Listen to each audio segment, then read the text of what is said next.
И така, започнахме заедно и за един месец гордо мога да споделя с вас нейните резултати. Минус 5,5 кг свалени за този период и 29 см от мерките на тялото. Здравейте! Днес ще споделя друга история с вас.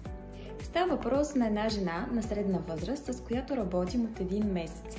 Тя се свърза с мен чрез безплатна консултация и обсъдихме заедно какви са нейните цели, какво желая да постигне. Всъщност се опитахме да открием и какъв е проблема, свързан с храненето и защо реално тя не може да достигне до желаните от нея килограми и съответно да се чувства добре и уверена в себе си. След като поговорихме по-обстойно, установихме, че тя като цяло е запозната с това какви храни консумира, но съответно проблемът идва от количествата. Както при, може би, 90% от хората, с които съм работила и продължавам да работя, основният проблем е бил в самите количества на храните.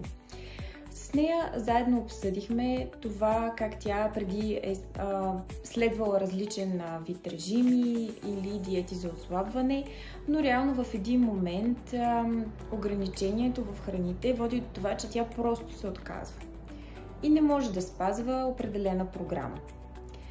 Аз си обясних, че всъщност нашата цел не е да забраняваме храни, а да се храним балансирано, т.е. тя да приема всички любими храни, всички храни, които тя обича, но съответно да контролираме количеството, така че да постигаме желаните от нея цели. Разбира се, при всеки мой клиент намаляването на мерките е различно.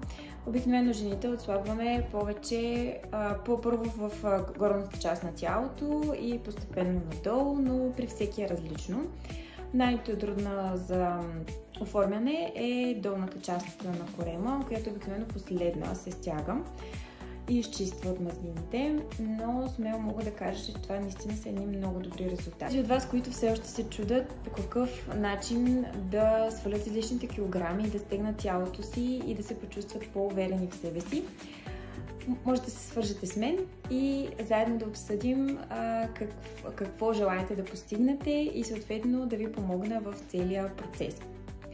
Беше ми много приятно и надявам се да съм мотивирала някой от вас да започне да се движи по-активно и да направи тази първа крачка за себе си.